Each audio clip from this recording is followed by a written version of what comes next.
Coach, you start with some comments, please. Glory to God and a bunch of resilient kids. I've always thought that adversity kind of defines who you are, and being in that second half down 2 scores, a bunch of great kids defined who they are as men, and I can't tell you how proud I am of them.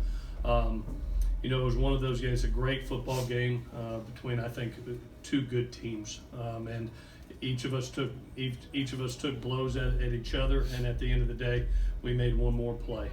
Terrific block by Jay Tufeli on the last field goal block, and it was great to finish that game off, running the ball and ending the game. We made a stride. It's a big Pac-12 win. It was a much-needed win for us, and it's great to be home back in the Coliseum. With that, I'll take any questions that you have. What did JT show you with the big plays he made down the stretch? I tell you, this week in practice, you can just feel the chemistry coming. And I even mentioned to him, I was like, man, I told Tyler too, I said, man, y'all's chemistry is about that far away. You could feel it in practice, and I was hoping it was going to show up in this game. But I thought both JT and the wide receivers did a tremendous job with our RPO game to be able to, when they brought zero pressure, making the right decisions, giving his kids the opportunity to make plays, and he continues to progress with each game. Coach, talk about the difference that Porter made in the second half. Well, his pass rush skills, I think, help at any time, and his presence, just when you have that type of player coming out, they end up getting 2 huge stops at the end of the game. I was hoping that stop with about 5 minutes left offensively, we would run the ball out, and it didn't happen. We missed a 3rd and 5, and they've got to go out there one more time. And to have guys like Porter and Cam Smith and Marvell Tell, Biggie Marshall, you have those type of guys, those type of leaders, those type of men, you can win any game. Coach, when you needed to seal the game, you went back to vintage I formation. Mm-hmm. How satisfying is it to be able to close out a game like that?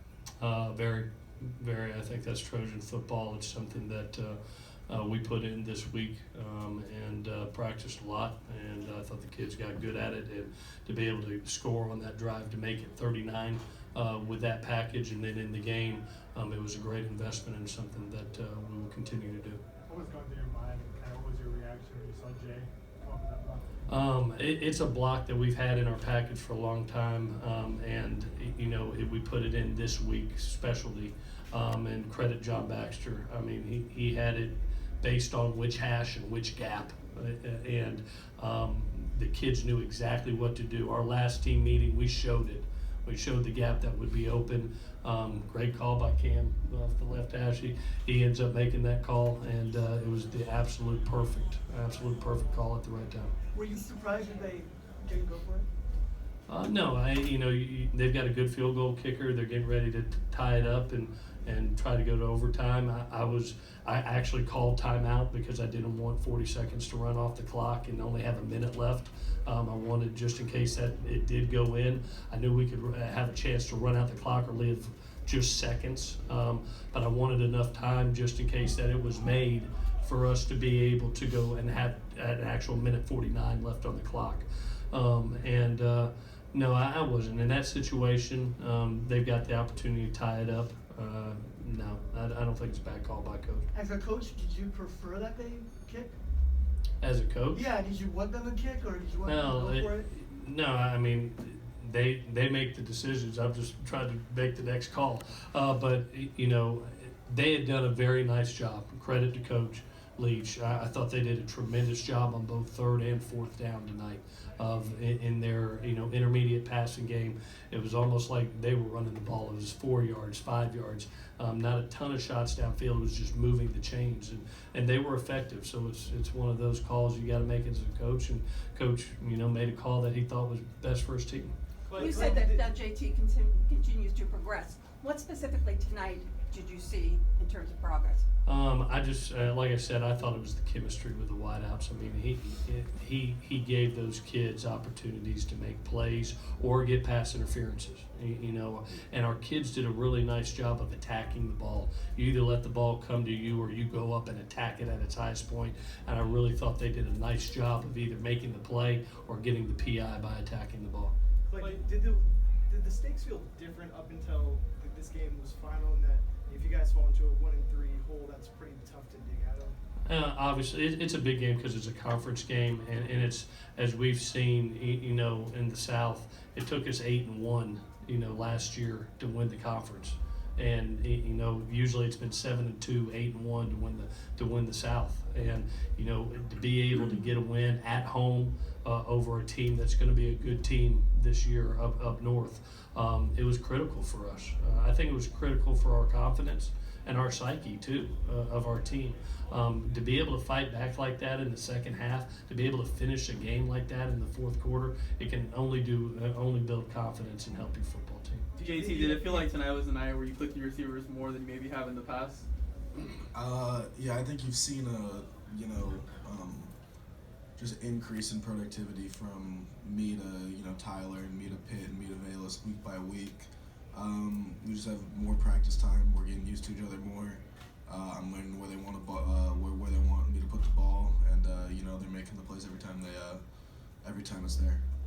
What's this game do for you personally, JT? Each game so far has just been more and more experience. That there's definitely some things I can learn from tonight's game. Personally, I'm pretty happy right now. It's pretty fun. But in general, it's just some things to learn from, and some things to celebrate. Cam, What did you see on that field goal alignment prior to the block? I'd seen how many field goals did they kick?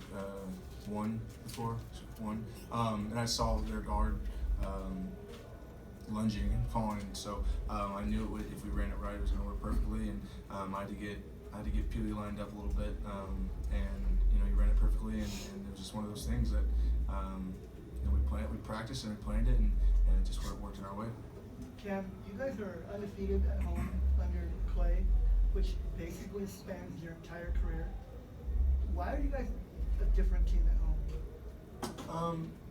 I'm sure there's unknown facts that go into it, but I think it just we walk out there with not like every game is different, but it's a sense of we walk out there with more pride because we are in the Coliseum, and we know walking by every time of the tunnel we see guys on our right that are painted on a wall that have played there before us, and I think that's it. Just kind of I know for me it hits me right in the heart. Like, this is something that we got to take on to us and play hard and never really stop. So I think it just feels good to be home, and we took 2 under the chin, and now we're moving on, and it was just kind of a feel good. Feels good to get this win and move on from here. You're going back on the road, obviously. Is that something that you kind of have to think about and even talk about going on the road and making it different than it has been? No, I don't think this is a different game. We got to prepare like we did this last week, and I think it was an excellent week for us as a team. I think we took a huge step in terms of our practices and leading up to the game, and I think we just go back to that and just keep taking strides every day and let the games take care of itself. Clay, what did you think the key to the game was? I thought the 2 runners did a wonderful job, and I had talked about. I thought it was very important to create balance, and all of a sudden you look up and I think they had about 75 apiece tonight.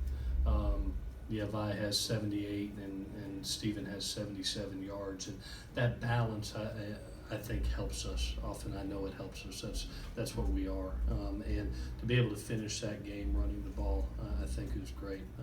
The other thing that helps us are those fans. I can't thank them enough. To be able to come home and to have the support of our Trojan family was huge. Even when I walked out there, it was like, wow, this is really cool. This is what family's all about, and they were supporting a bunch of great kids, and I appreciate them for that. Is there anything you're still worried about health-wise with Steven? You only had those 3 carries until the third quarter. Kind of hold him back a little bit? No. One of the things that happened when you look at time of possession in the first half, I think they had 40 total plays, and I think we were right at 30. There wasn't a lot of opportunities, and their time of possession was huge. So it felt like every drive mattered in that game. And finally, down the stretch there, I was really proud of our defense. We needed 2 stops there at the end. They found a way to get both of them. Let's do one more. With Talanoa, filling in at safety and making that huge play to bat the ball out of bounds. What did you see from him overall in the game and on that play specifically? Yeah, I credit all our young players that are playing right now. We've got a bunch of freshmen and redshirt freshmen out there, and Talanoa's been asked to do a job and to learn in a hurry, and he's done a great job. Not to say it's been perfect, but he's made some big plays. He's a terrific tackler. He plays the ball very well, and it's great to see young people stepping up and helping their brothers. All righty, guys. Thank you.